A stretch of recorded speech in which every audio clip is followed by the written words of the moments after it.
em, notificaciones electrónicas a través de correo electrónico a sociedades mercantiles en razón de una reciente reforma y entrada en vigencia de una reforma legal que estaremos compartiendo más adelante.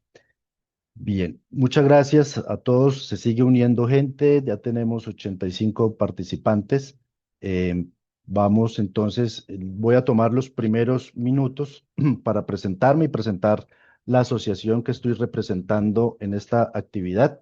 Mi nombre es Juan Esteban Durango, soy el presidente del Centro de Investigación de Derecho Digital, una iniciativa que surge en el 2024 a partir del interés de un grupo de profesionales, tanto en informática como en ciencias jurídicas, de emprender una red, un grupo de trabajo donde converjan estos profesionales para desarrollar el derecho digital en Costa Rica, con el fin más importante de ayudar a construir un entorno digital confiable, seguro en el país, donde podamos promover la educación a través de iniciativas como la que estamos llevando a cabo el día de hoy.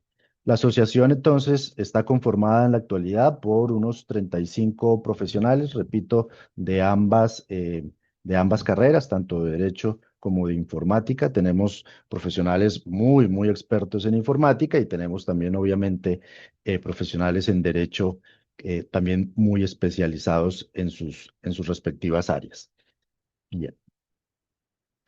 Tenemos como nuestras principales áreas de trabajo el desarrollo académico, las políticas públicas, el proyecto de responsabilidad social, una de las áreas que más estamos desarrollando al interno de la asociación, la investigación y la divulgación y el cumplimiento normativo, especialmente en materia de tecnología.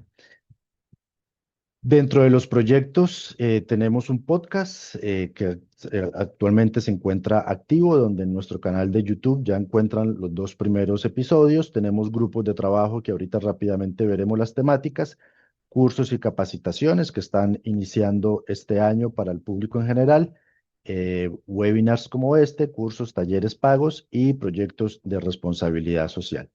Y finalmente, nuestros grupos de trabajo donde invitamos a todos los profesionales que se unen para que se unan a la asociación para que hagan parte de estos grupos de trabajo y a partir de allí puedan desarrollar iniciativas relacionadas al tema. Tenemos entonces un grupo de protección de datos personales, otro de tecnologías emergentes y contratación tecnológica, otro de legislación y cumplimiento y uno de seguridad de la información y delitos informáticos.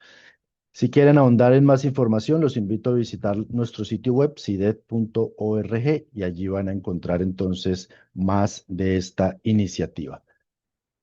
Me detengo de compartir para entonces ya entrar de lleno a la actividad donde le voy a dar el paso a los invitados, eh, inicialmente que se presenten ellos mismos, que se presenten de la manera que prefieran, pero yo les puedo decir que está el abogado Kendall Ruiz y el experto en ciberseguridad Mario Robles, a quien quiero darle la palabra de primero a Mario para que se presente, nos haga de conocimiento quién es él y después le damos la palabra a Kendall Ruiz. Muchas gracias y bienvenido Mario y Kendall. Muchas gracias, Juan, y un gusto, Kendall, y todas las personas que nos acompañan acá. Para mí es todo un honor estar acá y haber recibido la invitación para acompañarlos. Mi nombre es Mario Robles. Yo soy el fundador de White Jaguar Cybersecurity, una empresa de ciberseguridad que ya tiene más de 10 años de estar en el mercado. Estamos establecidos también en Delaware, en los Estados Unidos. Y nada más como para dar un poquito de contexto, estamos trabajando con clientes en más de 10 países actualmente, ya por más de 10 años. En el caso personal, pues siempre he estado involucrado en el tema de ciberseguridad. Llevo más de 10 años, perdón, más de 20 años trabajando en temas de ciberseguridad. Soy hacker ético certificado y obviamente de carrera en tecnologías de información y he formado parte de comités y me gusta mucho pues formar parte de organizaciones sin fines de lucro y de asociaciones para promover el tema de seguridad de la información. Soy actualmente miembro del clúster de ciberseguridad aquí en Costa Rica. También estoy en la parte de la junta directiva del capítulo de ciberseguridad en CAMTIC.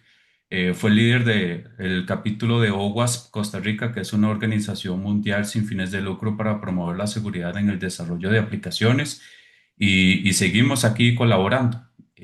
Todo un gusto y un honor estar aquí con ustedes. Muchas gracias, Mario.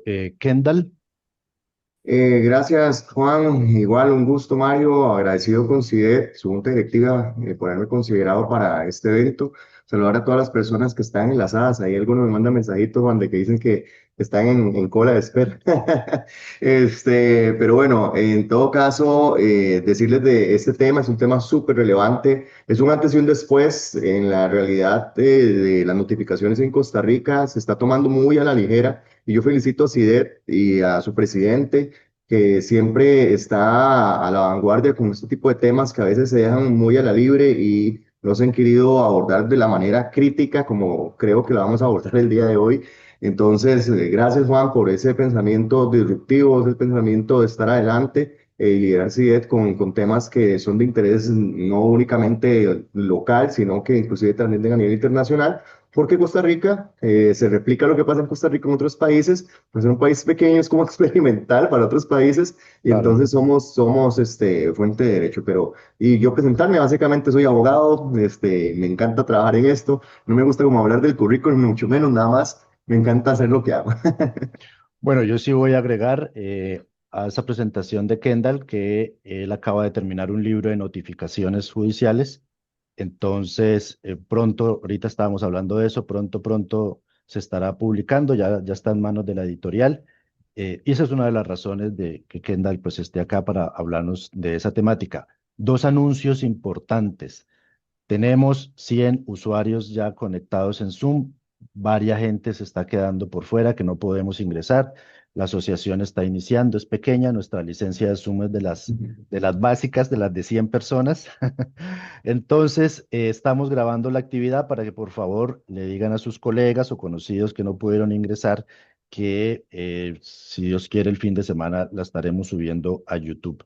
Igual lo anunciaremos en nuestros canales. Y lo otro para los expositores, la mayoría de quienes se registraron a la actividad vienen del sector legal. No obstante, he visto personas de recursos humanos, he visto personas de instituciones gubernamentales. Entonces, para que tengamos en cuenta eso, ese perfil de la audiencia que nos acompaña hoy. Entonces, ya iniciamos y le doy la palabra primero a Kendall para que nos cuente, Kendall, qué son las notificaciones judiciales y hasta el momento o hasta la fecha, cuáles son esos medios válidos para realizarlas. Sí, bueno, en realidad, una de las maneras más fáciles que tengo para explicarles esto, voy a compartir brevemente pantalla, es esta. Una de las cosas que a nosotros más nos ha llamado la atención y tenemos la facilidad es que existen las redes sociales. Y las redes sociales uno entra en Facebook o entra en Instagram o en LinkedIn o en la plataforma que uno utilice y le aparece una notificación, le aparece un aviso. Entonces, esa notificación, ese aviso es de que algo pasó, que sucedió algo, que te están avisando que se dio un incidente, que se dio una situación, que alguien te dio un toque, todavía en Facebook existe lo del toque, que te mandaron un mensaje, que se dio un movimiento de algún amigo, que un amigo ascendió de puesto, que subió una fotografía, bueno, te va a avisar de algo. Entonces, de manera simple, de manera sencilla, entender que la notificación es un aviso de algo en sede judicial, ya sea una connotación también distinta, que es lo que se notifica. Entonces, bueno, se va a notificar eventualmente demandas, se van a notificar prevenciones, resoluciones, temas que son simplemente de orden dentro del despacho, distintas cosas, si hay un tema administrativo, algunas cosas que eventualmente son importantes para la persona que tiene relación directa o indirecta con un caso. Hay algunos aspectos de importancia que tenemos que tener en consideración nosotros con las notificaciones, y acá estoy como sintetizando la ley de notificaciones en un corto tiempo, porque hay un deber de notificar y también un derecho de ser notificado. Entonces, y también ese tema de deber de ser notificado también se da, porque dice derecho y deber, sí. También uno tiene que ser notificado y no puede venir y nada más decir, no, no quiero recibir la notificación porque se tiene por notificado de lo que se está dando. Hay distintos tipos de notificaciones que se dan. Dentro de estas notificaciones tenemos la notificación escrita, que es como la que más estamos acostumbrados. De hecho, a nivel de Latinoamérica, hace poco estaba dando un webinar con un colega mexicano, Roy Stewart, y hablábamos de que en México las notificaciones no es como nosotros, que nos llegan por correo electrónico. Ellos todavía tienen que revisar un diario para ver ciertas notificaciones. Hay países donde todavía cada notificación de cada gestión del juzgado se las llegan a dejar en físico a la oficina. Costa Rica tiene años, pero años de estar utilizando el fax, el correo electrónico. Tenemos algo llamado domicilio electrónico permanente, que la gente casi no lo utiliza. Entonces tenemos notificaciones escritas. Esas normalmente son las que, reitero, llegan por las resoluciones del juzgado que las emite de manera escrita y entonces le llegan a la persona usuaria, al abogado o la abogada que es parte.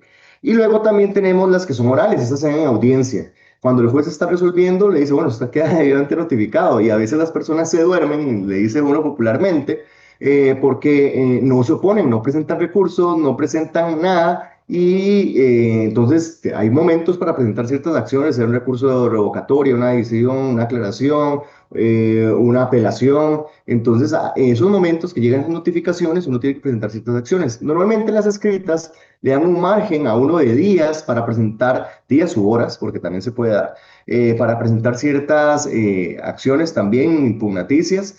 Y también algo importante que a veces se deja pasar y la gente también a veces lo ignora, el idioma para notificar. El idioma oficial en Costa Rica es el español por ley, pero de igual manera hay algunos temas que se han criticado cuando se notifica a alguna persona extranjera que tal vez podría generar alguna indefensión, así como que podría eventualmente darse algún tema de nulidad porque no se entiende qué es lo que le están diciendo, entonces hay que tener cuidado con el tema de la notificación. Y acá, con esto más o menos cierro para pues continuar con el foro. Porque hay algo que las personas han obviado en la ley de notificaciones que se llama el domicilio electrónico permanente. El domicilio electrónico permanente es algo que existe hace años. Imagínense que esta ley data del año 2008 aproximadamente. Y desde el año 2008 se da la posibilidad de fijar un correo electrónico para recibir absolutamente todas las notificaciones, indistintamente usted sea persona física o persona jurídica. Y el cambio que se da es para sociedades mercantiles. Así hay que empezar tal vez a hablar del tema y es sociedades mercantiles, las que están en el Código de Comercio, las sociedades reguladas según el artículo 18 del Código de Comercio es donde se da el cambio. Pero ya existía esta figura del domicilio electrónico permanente, dado que es una facultad de que la persona tiene, de que se le lleguen notificaciones de esta forma. Hay distintos medios de notificar, para terminar la pregunta que me hace Juan, que hay distintas maneras que se pueden recibir las notificaciones.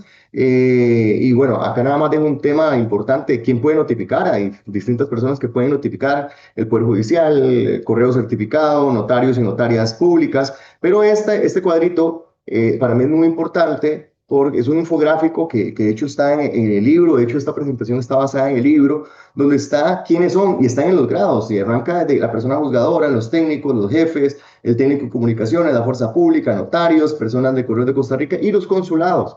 Ahora, esto con el correo electrónico, las sociedades mercantiles se va a sintetizar porque no va a requerir ir a donde los notarios, notarias, fuerza pública, ni mucho menos, porque le va a haber una obligación, porque todavía hay un año ahí de plazo de vacancia del correo electrónico, pero si usted ya lo puso, ya lo van a empezar a notificar ahí, que las personas pueden estar esperando, pero para terminar de contestar, estas son las personas o quienes pueden realizar las notificaciones y eventualmente nada más tener en consideración que hay algunas críticas, que creo que Mario va a coincidir conmigo en algunas, con respecto al tema del correo electrónico, e inclusive yo en la obra, y estoy trabajando también con una organización que presido, se llama LIT, que es la Asociación de Abogados y Abogadas Litigantes, una reforma a esta reforma, porque creemos que hay problemas con respecto a cómo quedó redactada la norma y podría generar algunas nulidades. Pero con esto entonces, Juan, espero haber contestado la pregunta. Pues muy bien esa noticia que usted nos da de que ya están trabajando en una reforma porque yo tengo ahí temas que aportar que ahorita al final quiero compartirles. Bueno, entonces ya, pues Kendall nos dio ese contexto de los medios de comunicación, de los medios para realizar las notificaciones, uno de ellos el correo electrónico que ya se había establecido desde antes, pero que ahora pues involucra o incorpora a las sociedades mercantiles. Entonces, Mario, cuando hablamos de un correo, hablamos de una comunicación electrónica entre partes. Así, en palabras para abogados, para abogadas profesionales en derecho, cuando yo abro mi Outlook o mi gestor de correos electrónicos, pongo la dirección de Kendall, que tiene su dominio propio de Acelecom. ¿Qué pasa? ¿Qué sucede? ¿Cómo se da esa comunicación entre esas dos partes? Y lo uno con una segunda pregunta: ¿qué podría salir mal en esa comunicación para que finalmente Kendall no reciba ese correo? Yo sé que es muy ambiciosa la pregunta, pero si usted nos pudiera sentar unas bases para tratar de comprenderlo. Sí, de hecho esta pregunta es muy interesante porque muchas veces desconocemos cómo funciona la tecnología. Hay una maraña de cosas que están pasando por debajo para que las cosas sucedan y a veces es un poco complejo entender cómo funciona. Vamos a tratar de explicarlo de la forma menos técnica posible para que sea más entendible para todos. Hay de repente, si hay personas que son más técnicas, me disculpan que sea tan amplio y sin tecnicismos, pero hoy lo vamos desarrollando. ¿Qué pasa cuando nosotros utilizamos un cliente de correo? Llamamos cliente de correo a esa herramienta que nosotros vamos a utilizar para redactar un correo electrónico. Eso es un software informático, es una herramienta. Inclusive nosotros podemos utilizar Outlook, que es una aplicación que se instala en su escritorio, o puede ser desde una página web, como algunos que utilizan Gmail, por ejemplo, o los que utilizaban Hotmail para los que tenemos más añillos y todo eso. Eso es lo que podemos llamar el cliente de correo electrónico. Ahí es a donde desarrollamos el contenido. Ese contenido está incluido dentro, obviamente esto es código que se tiene que empaquetar y ese código se tiene que enviar. Se tiene que enviar por medio de un servidor, llamémosle, o un mecanismo que se encarga de gestionar el envío de las comunicaciones. Nosotros redactamos un correo electrónico. Ese correo electrónico podemos decir que es un archivo. Ese archivo se envía a un servidor de salida. El servidor de salida tiene la responsabilidad de garantizar la salida del envío de ese correo electrónico. Ahí hay varias cosas que suceden. Lo primero es que el servidor, por naturaleza, tiene la responsabilidad de hacer todo lo que puede por entregar ese mensaje. Estoy diciendo hace todo lo que puede, eso no significa que va a garantizar de forma absoluta que siempre lo va a entregar. Hay una serie de casos en los que las cosas pueden salir mal y definitivamente, de hecho, el código de error que dice el servidor cuando ya se rinde, literalmente dice give up, dice yo me rindo porque intenté entregarlo y no se pudo. Esos escenarios existen cuando las direcciones de correo están mal digitadas, cuando no existen, cuando el otro servidor está caído, N cantidad de situaciones que pueden pasar. Entonces partimos del hecho de que el servidor de salida tiene la responsabilidad de hacer todo lo posible por emitir el correo electrónico y hacer esa entrega. ¿Cómo lo hacen? Resulta ser que en Internet existen lo que conocemos como nombres de dominio, que eso es DNS en términos técnicos.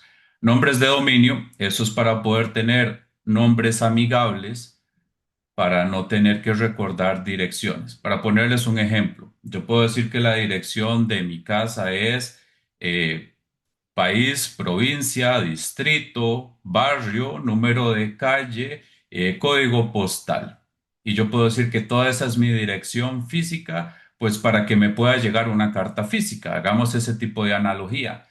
Es un poco difícil recordar todo eso. Y en Internet no es así tan amigable. Son números, son direcciones IP que son cosas que pueden ser complicadas, que pueden cambiar y cosas que pasan.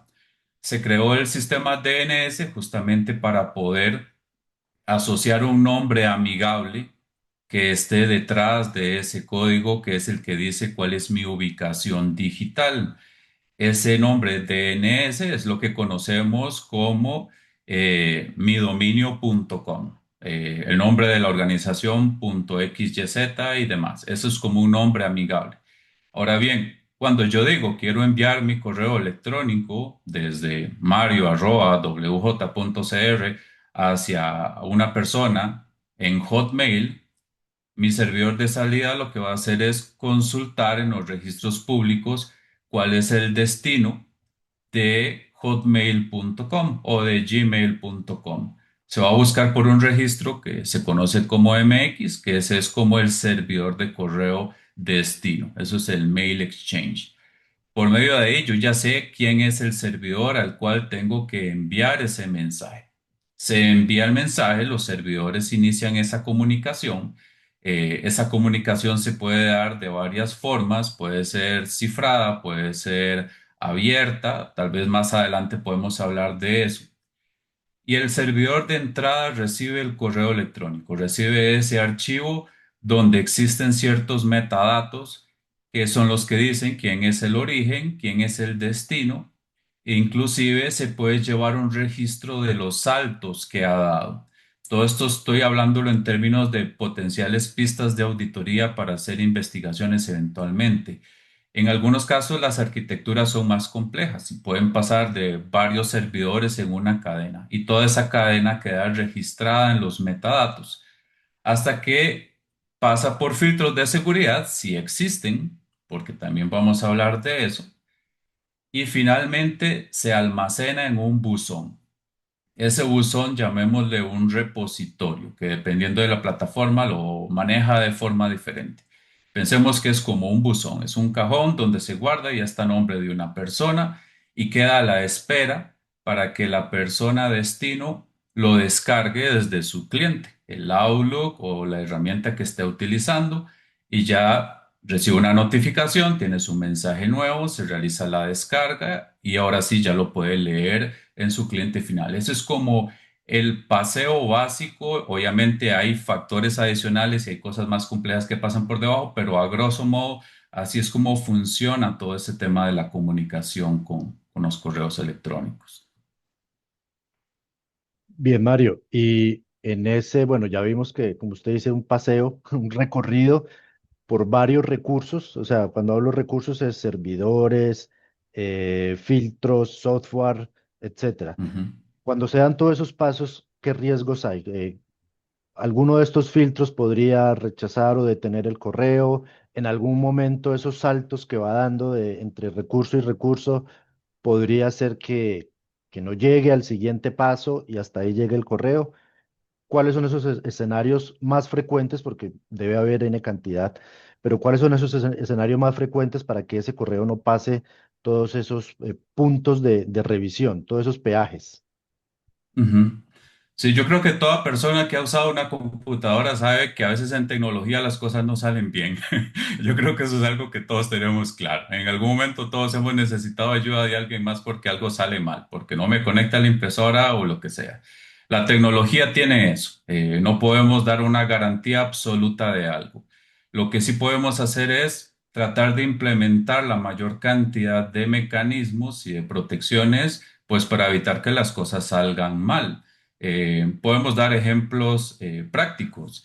Si yo tengo, por ejemplo, mi servidor de correo, pues en una computadora viejita, en la bodega de mi oficina, muchas cosas pueden salir mal. Se va la luz, se apagó el servidor, se nos cortó el internet, hasta ahí llegó el servidor.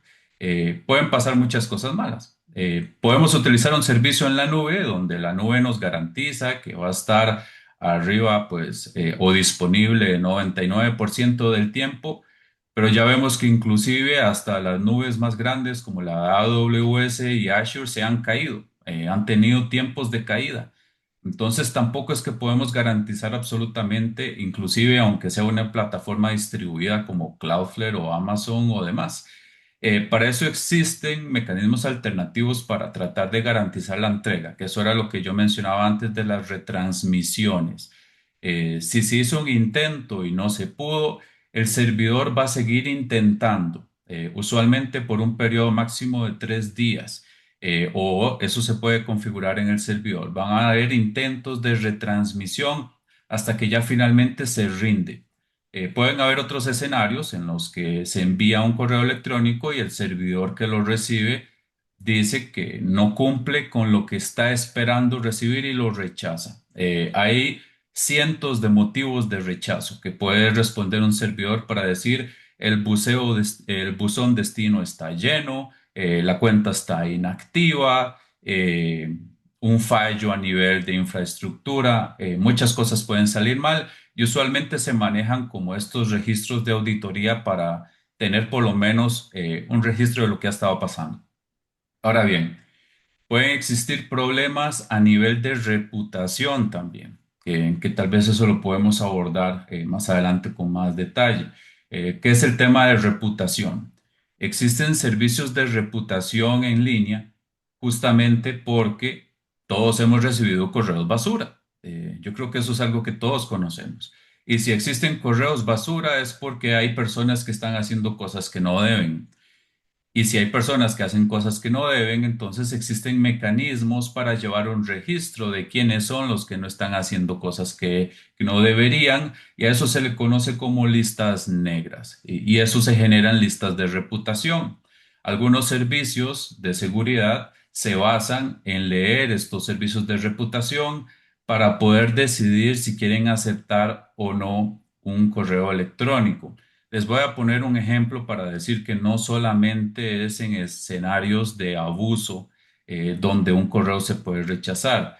Pensemos que yo trabajo en una organización donde tenemos el área de TI administrativo y está el área de mercadeo. Y resulta ser que el área de mercadeo envía correos masivos para informar sobre publicidad y para tratar de buscar clientes nuevos y todo lo que hacen ellos desde la parte de mercadeo. Pero utilizan el correo institucional para eso, para enviar miles de correos por día.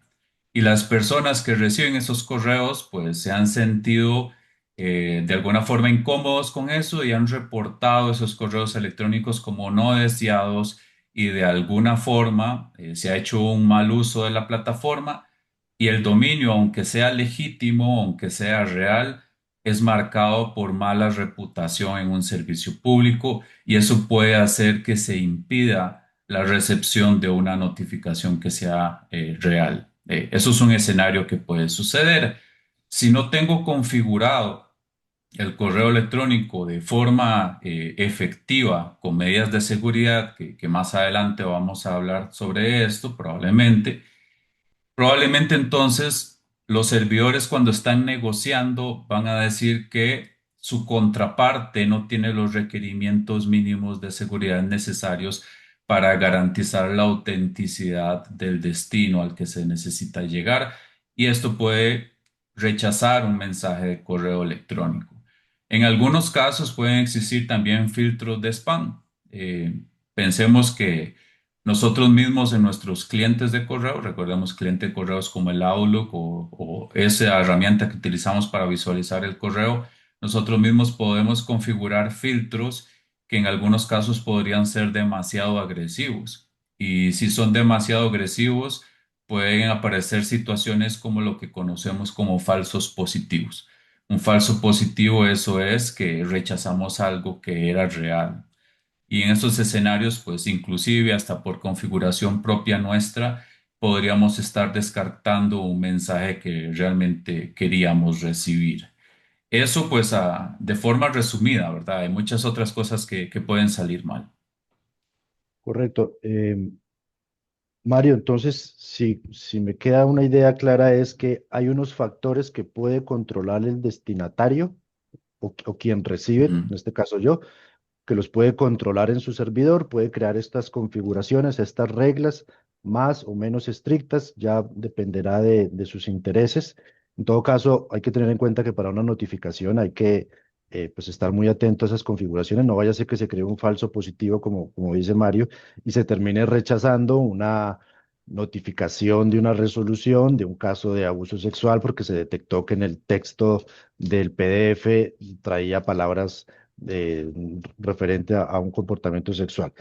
Y hay otros factores que ya no puede controlar el destinatario, si bien comprendí, para ujú, actualmente no recibir ese correo, que sería lo que a mí o lo que yo quisiera señalar, porque y usted también lo dijo, no podemos garantizar, y ni siquiera el FBI ha podido garantizar la seguridad de sus servidores ahora nosotros poder garantizar recibir un correo.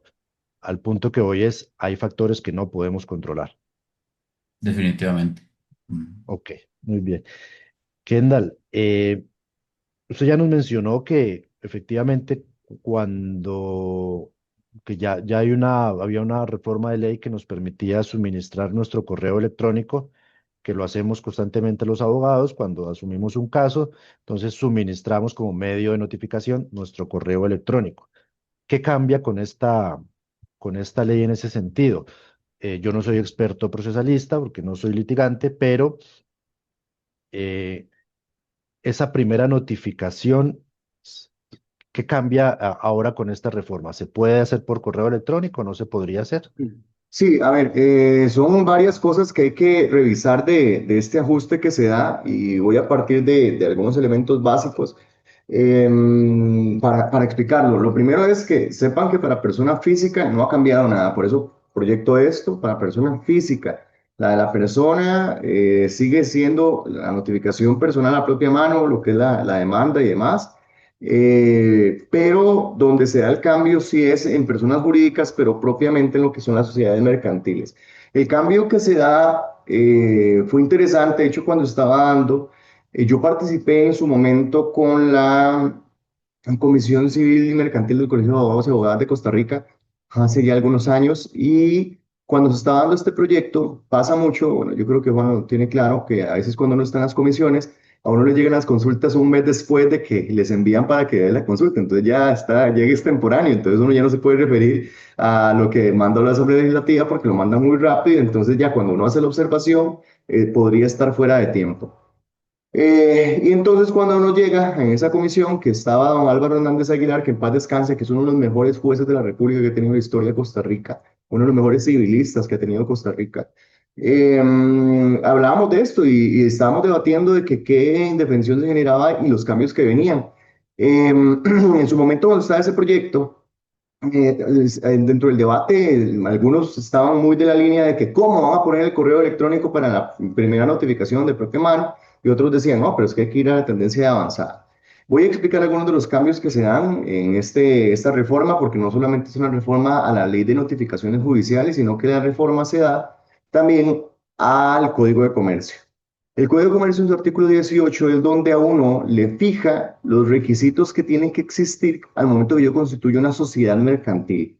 Y entonces ahí viene que la razón social, que esa ya tuvo otra reforma, que ya ahora ya no tenemos razón social, sino que ahora tenemos nada más un número de cédula jurídica, que es el mismo nombre de la sociedad. De eso podríamos hablar después en otros foros y demás, pero eso se eliminó, esa es otra reforma reciente que se tenía en el Código de Comercio, el domicilio, el objeto, el capital social, y dentro de lo que es el domicilio se estableció la obligatoriedad que se incluyera un correo electrónico para las sociedades mercantiles. Ahí ya arrancamos con un gran tema. Y luego también se eliminó la figura del agente residente. Vean que yo hoy lo tengo tachado. El agente residente era una figura para sociedades de tipo offshore. Esa sociedad de tipo offshore significa que los representantes e inclusive socios, en su mayoría, estaban fuera del país y por tanto se nombraba a un abogado o una abogada para que su oficina fuera la receptora de las notificaciones. Y este ente residente pues tenía que trasladar la información a los representantes, pero ya se estaba pues, notificado.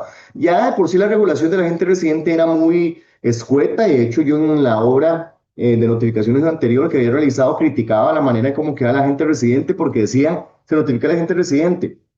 No decía si la notificaba personal, se notificaba en la oficina, si tenía que ser, cómo tenía que ser, entre otras cosas más.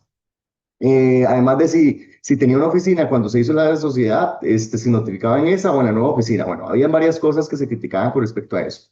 Se elimina esa figura, ya del todo no existe, y una de las preguntas que hacen muchos abogados y abogadas es, pero es que en mi sociedad sigue existiendo la gente residente. Tranquilos, que ya fue derogado, al ser derogada esa norma, por así decirlo, ser eliminada esa norma, ese inciso, más bien propiamente del artículo 18, también se eliminó el puesto. El puesto, por más de que exista ahí, ya no existe. O sea, ya no puede ni siquiera operar. Y dice, es que notifique a la gente residente. No, esa notificación sería nula. O sea, sería nula porque ya no existe la figura y por tanto ya no puede operar.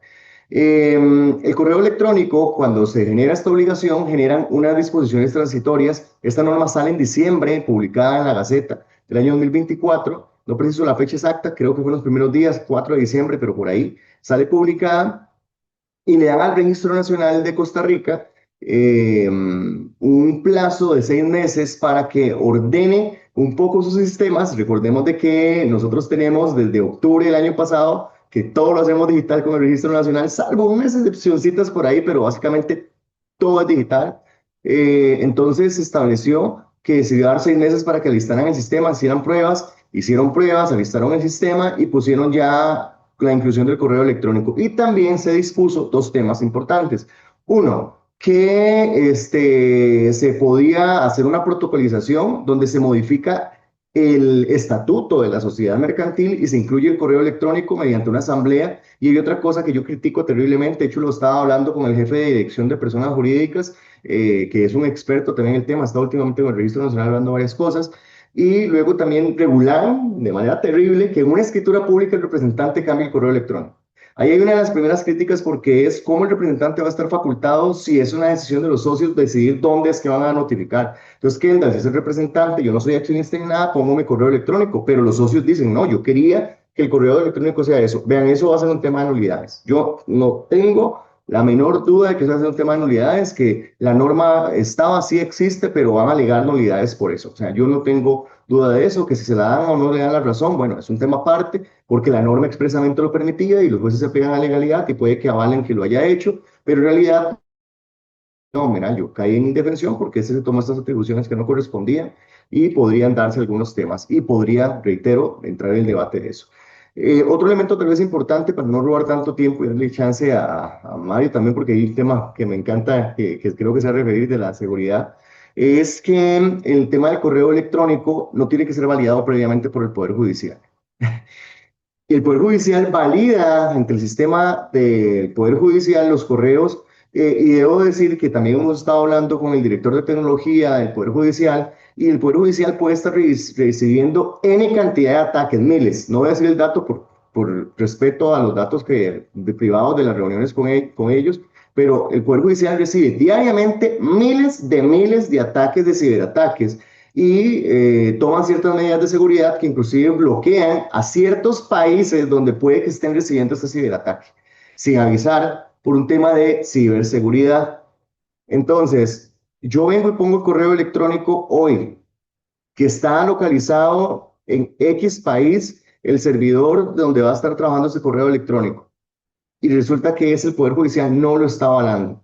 Ahí podríamos tener también otro tema de nulidad, que ahí viene uno de los temas de la reforma que está sugerido. Entonces, en síntesis, el cambio está que se incluyó el correo electrónico para las sociedades mercantiles. Tenemos ahorita una vacancia de un año donde tenemos que hacer la escritura pública, donde está el representante, la protocolización. Y si después de este año, que terminaría ya justamente al 4 de junio del año 2026, o sea, el 5 de junio del 2026, si usted no ha cambiado el correo electrónico, la notificación es automática. Significa que si usted no tiene correo electrónico, entonces la resolución que sale, usted puede decir, no, solicito que notifiquen automáticamente a la sociedad porque no puso el correo. Y es otro gran debate procesal, porque uno dice, ok, sí, por norma está, pero ahí van a venir a alegar algunas indefensiones y demás. Van a ver si se pretendía que esto fuera para un tema de agilidad procesal y para la mora judicial, yo no estoy tan seguro. Vean el estado de la justicia, salió ahorita hace unos días, en 2025, la mora judicial sigue siendo un problema grave. Y entonces yo no estoy tan seguro. Creo que la manera como se reguló no quedó tan clara, justo la pregunta que hizo Juan, y con eso cierro. El tema de la notificación, de la primera notificación, genera dudas. De hecho, varios abogados de la línea tradicional y otros de la línea moderna tienen las dudas de que si esa primera notificación siempre tiene que ser así. Como está redactada la norma, se entendería que sí, porque el 19 es para personas físicas y el 20 es para personas jurídicas, que fue la reforma de la ley de notificaciones. Entonces entendería que sí, pero va a haber un debate. Entonces por eso estamos haciendo la reforma, de que quede claro que puede ser la primera, en qué momento sería automática y otras cosas más para evitar como esa interpretación que podría darse de la normativa.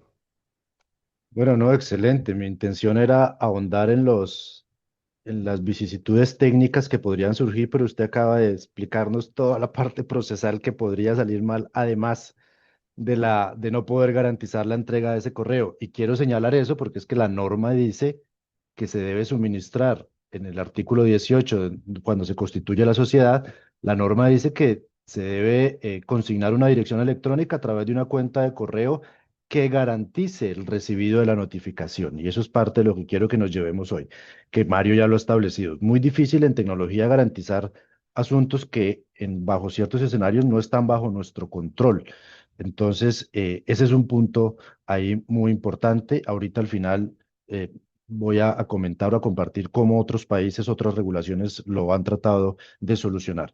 Pero Mario, en ese sentido técnico, hace poco Microsoft anunció unos requisitos para configurar o establecer o tener ya perfectamente funcionable los certificados o los métodos de autenticación DMARC, DKIM y SPF. Esto ya es un tema un poco más técnico, pero sí quería tocarlo con Mario porque a nosotros como abogados cuando hacemos peritajes, cuando mandamos a hacer, en mi caso, en mi firma hacemos algunos peritajes de comunicaciones electrónicas y esos elementos que acabo de pronunciar son claves para poder dar ciertas garantías. Entonces yo quisiera preguntarle a Mario qué son, cómo los podemos entender y por qué son tan importantes. Sí, de hecho, el origen de esto tiene nombres y apellidos muy específicamente. Se llama suplantación de identidad. Yo creo que todos hemos oído hablar de suplantación de identidad. Eso es básicamente alguien que se hace pasar por otro. ¿Qué puede pasar, por ejemplo, si yo en este momento instalo un servidor, que yo puedo tener total control de instalar un servidor? Esos son plataformas de código abiertas y gratuitas, que yo literalmente puedo poner un servidor, aunque sea virtual, y yo puedo levantar un correo electrónico, un servidor de correo electrónico que envíe mensajes diciendo que son enviados por el Poder Judicial, si yo quiero, o por el Ministerio de Hacienda o por el que ustedes quieran. Y yo envío ese correo electrónico y sigue toda la ruta que hablamos antes y la persona de destino lo recibe.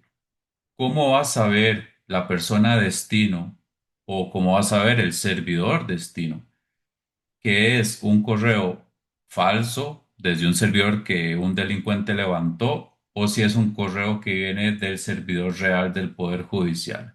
De ahí es de donde se origina todo el tema de suplantación de identidad y todos los correos que vemos, de los correos en que buscan que las personas caigan y que los engañen y demás.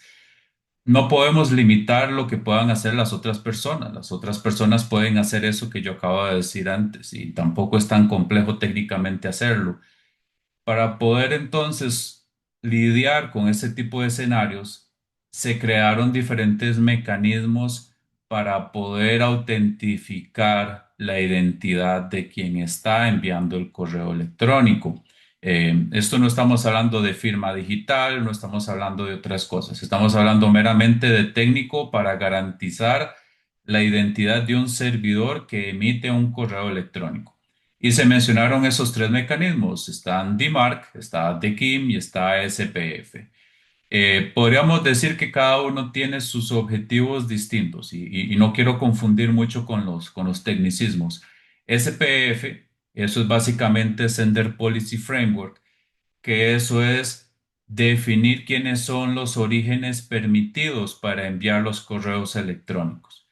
Lo que dijimos al puro inicio, que teníamos algunas direcciones que eran difíciles de recordar y que eso lo sustituimos por un nombre de dominio, pues justamente entonces se pueden definir reglas que están de forma pública disponibles para todos los servidores para saber que un correo electrónico desde el dominio guayawars.com solo está permitido cuando es enviado desde un servidor con nombres y apellidos, con una dirección IP específica y esa IP específica está delimitada en el SPF, de manera de que si un servidor recibe un correo electrónico que fue emitido desde una dirección que no está permitida en el registro público que yo dije, se rechaza de forma inmediata.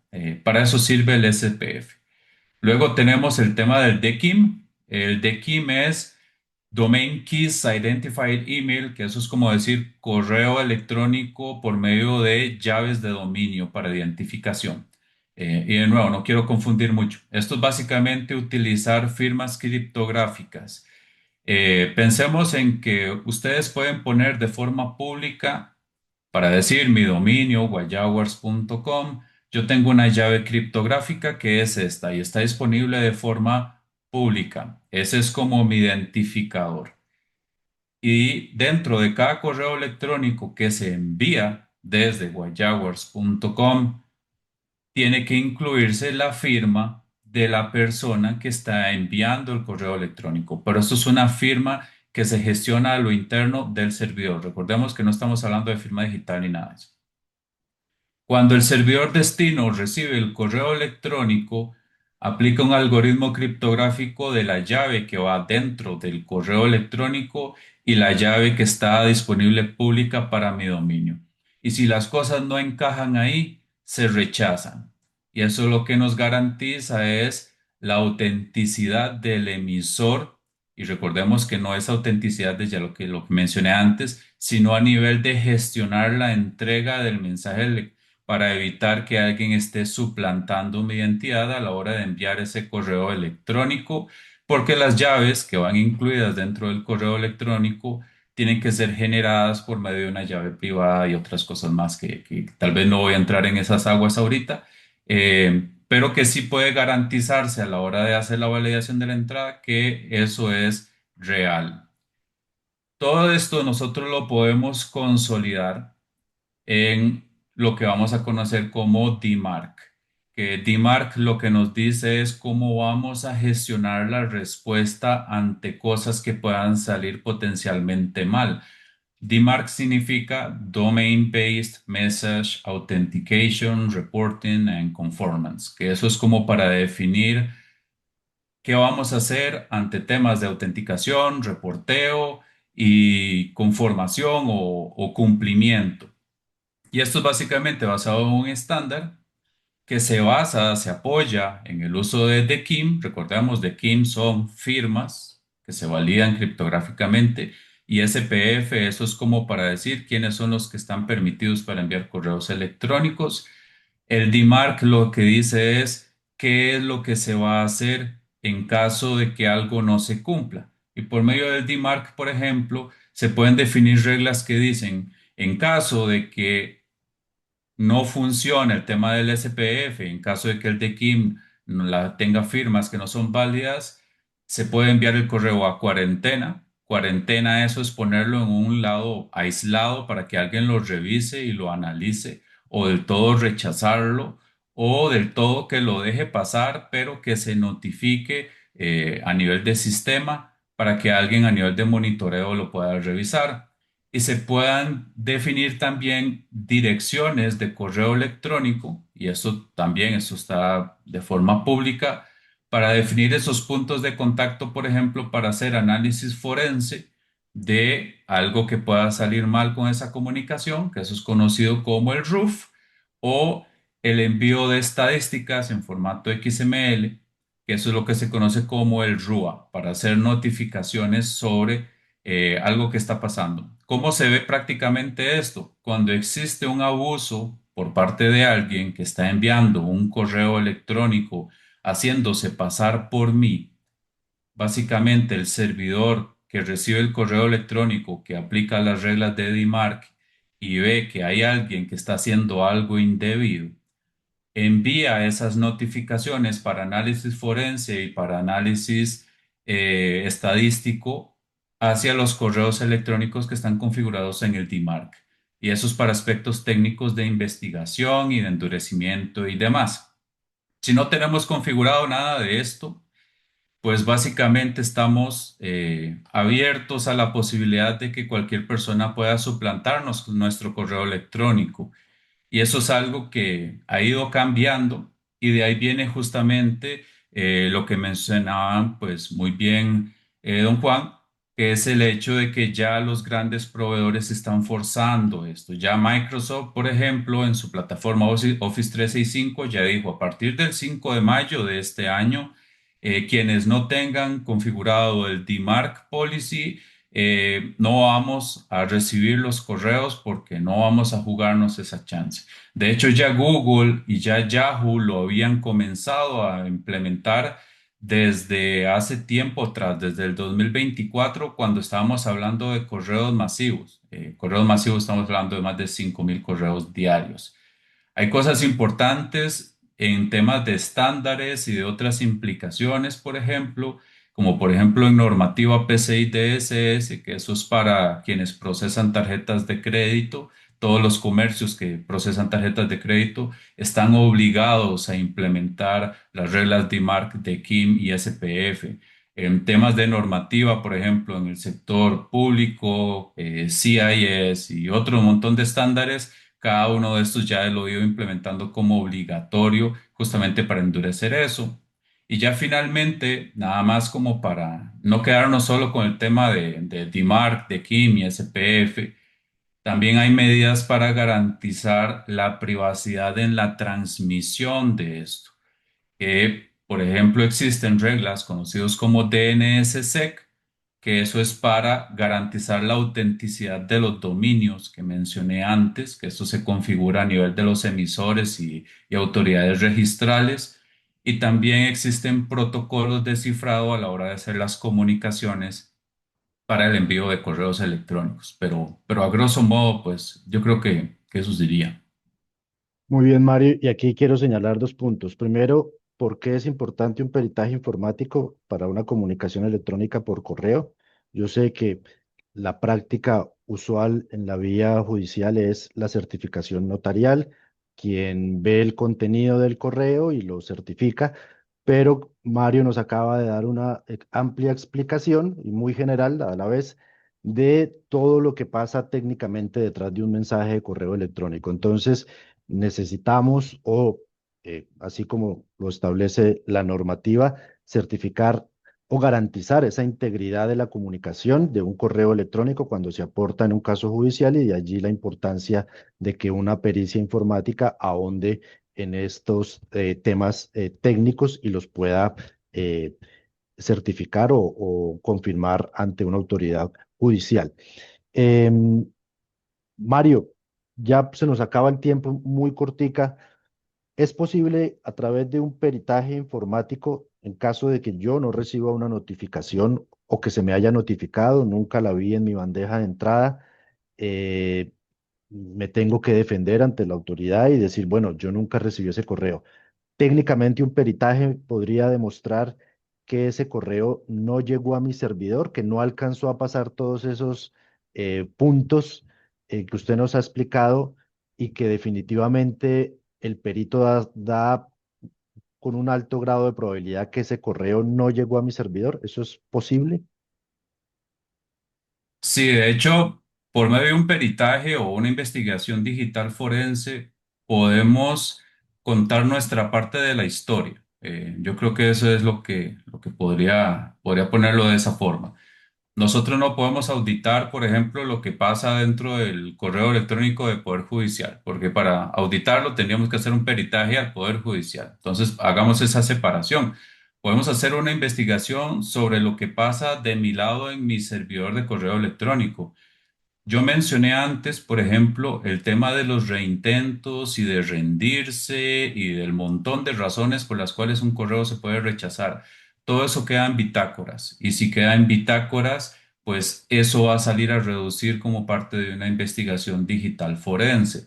El viaje que hace el correo electrónico desde que se recibe hasta que llega al buzón, todo eso queda también en registros de auditoría si tenemos los sistemas configurados de forma adecuada para poder tener las pistas de auditoría necesarias, que eso es algo que es muy importante.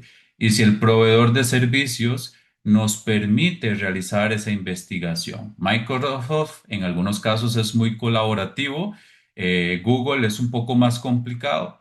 Y si tenemos un servidor en casa, pues nosotros somos dueños de lo que pasa ahí, pero depende de cómo lo tenemos configurado, los resultados que se puedan obtener. Definitivamente sí se puede hacer la investigación, depende mucho de la configuración y el nivel de detalle en las pistas de auditoría que tengamos establecidas. Kendall, Ya para terminar esta última pregunta, viendo esa norma, el artículo 18 del Código de Comercio, donde se establece que se debe garantizar el recibido a través de ese correo que se suministra. Primero, lo podemos interpretar como que la carga de la prueba la tendría la sociedad mercantil en caso de no recibir una notificación.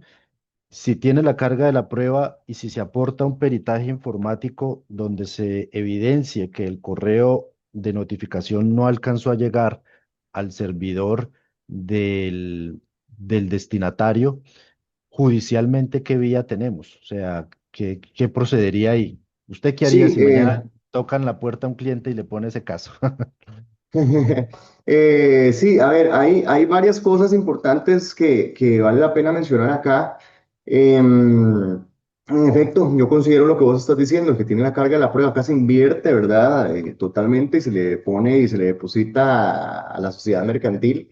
Y a mí me pasó recientemente, todavía a nosotros nos está pasando antes de la reforma, en la que desde el Poder Judicial la técnica había indicado que nos habían enviado por correo electrónico la invitación a la audiencia virtual. Entonces envían la supuesta convocatoria que hace Microsoft, donde hace el tema de la agenda, toma una captura de pantalla, yo me di cuenta que estaba trucada, uno ya que está metido en algunos temas de tecnología, se da cuenta cuando hay alguna edición en Paint, bueno, en Photoshop, ¿verdad? Hay una edición ahí y nosotros no estábamos. Entonces, ¿qué hicimos nosotros? Nosotros levantamos un acta notarial, una certificación donde Google, nosotros utilizamos el servidor de Google y los sistemas de Google, te saca hay una metodología para determinar si los correos llegaron o no llegaron. O sea, eso yo no lo puedo borrar. Eso es algo que es inmodificable y es propiamente con los servidores de Google. Entonces, hicimos todo el acceso y le enviamos justamente el acta notarial, la certificación y las capturas y demás a la persona juzgadora y en efecto echó para atrás y dijo, no, a ustedes no les llegó. Además, dice el medio oficial para enviar el link para la convocatoria y tomen nota las personas ahí que eso nos funcionó. No es que yo les envíe esto, yo debía haberles mandado una resolución en la que va el link para la audiencia. Y entonces yo dije, ah, mira, interesante porque tiene toda la razón. El protocolo de audiencias virtuales en las resoluciones hay jueces que sí de una vez te ponen el link para la audiencia, otros te la mandan después y te la mandan 15 minutos antes de la audiencia inclusive.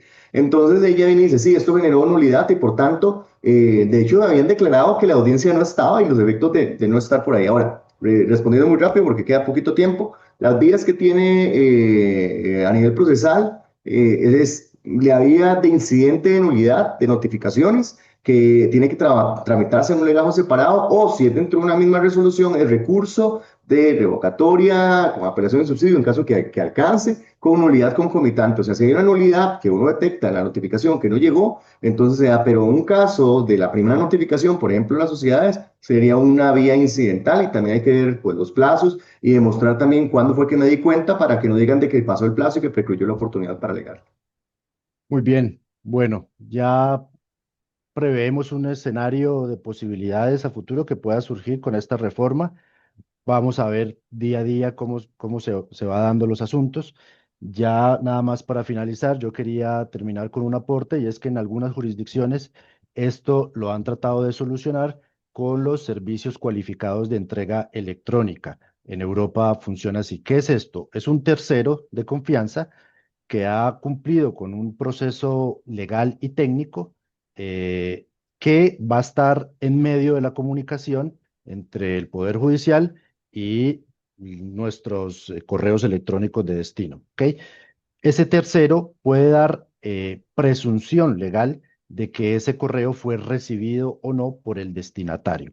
Esa figura legal no existe en nuestro ordenamiento, sería muy interesante tenerla, máxime si la propia norma nos está imponiendo esa carga de la prueba o esa garantía de recibir el correo electrónico.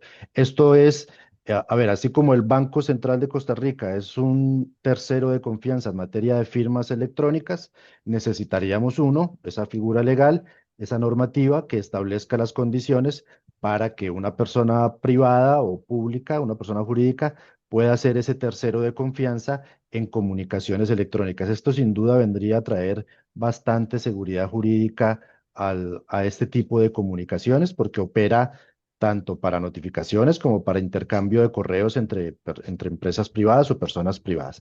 Quería nada más dejar esa idea y bueno, el video será subido a nuestro canal de YouTube. Muchas gracias a todos los que participaron, se conectaron, más de 100 personas, estuvieron muchos más esperando en sala de espera. A Kendall y a Mario, muchas gracias por su valioso tiempo. No sé si quieran despedirse con algunas palabras.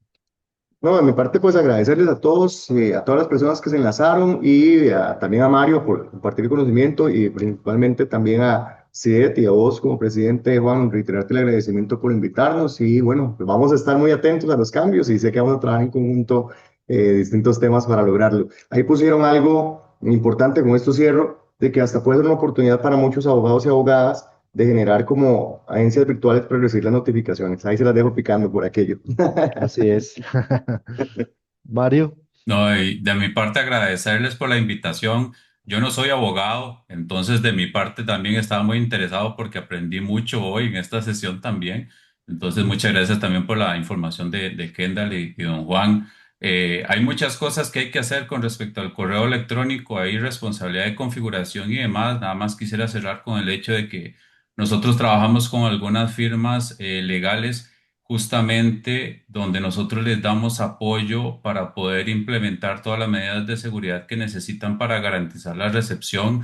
Hay servicios de terceros como el que mencionó Juan y demás, pero siempre tenemos que tener los servidores ordenados en casa y las cosas bien configuradas y eso es un rol que nosotros damos de apoyo en muchos casos. Pero muchas gracias a todos de verdad por la invitación y así es. Y bueno, ya saben los colegas y las colegas ya pueden llegar con mucha propiedad, preguntarle a su empresa experta en asuntos de informática, preguntarles por los de Kim, los DMARC y el SPF, si están bien configurados y demás. Entonces, esa era la idea, que se llevaran este conocimiento, que espero sea muy valioso. Muchas gracias a todos y que pasen un feliz día.